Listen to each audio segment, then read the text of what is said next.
వాళ్ళ పేదోళ్ళకి ఎలాంటి ప్రత్యామ్నాయం చూపించకుండా వాళ్ళు గుడిసెలేసుకున్న వాళ్ళ ఇళ్ళని కూలగొడితే ఒక్కొక్కరు వాళ్ళు బాధపడుతున్నారు. కాబట్టి వ్యవసాయ కార్మిక సంఘం దీన్ని ఖండిస్తున్నాం, హైడ్రామాని స్వాగతిస్తున్నాము. బాగా బాగా డబ్బులున్న వాళ్ళు ఆక్రమించుకున్న వాళ్ళ జోలికి పోండి, మీ వద్దనట్లేము.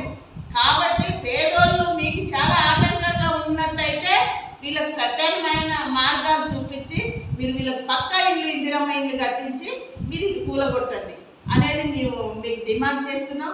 అందుకని ఇవాళ రాష్ట్ర ప్రభుత్వం కూడా మొత్తం రాష్ట్ర వ్యాప్తంగా కూడా ఇవాళ ఈ పేదోళ్ళకు అంటే 6 గ్యారంటీలు ఇచ్చింది. ఇప్పటి వరకు కూడా ఏవి ఇప్పుడు రైతు రుణమాఫీ అనేది చేస్తున్నారు, కానీ ఎక్కడో అక్కడోటి కాకుండా మొత్తం కూడా పూర్తి స్థాయిలో రైతులకు న్యాయం జరిగేటట్టు పూర్తి స్థాయిలో అందరికీ రుణమాఫీ చేయాలని 6 గ్యారంటీలు. అంటే కూలీలకు, వ్యవసాయ కార్మికులకు వాళ్ళకి చెట్టు భూమి లేదు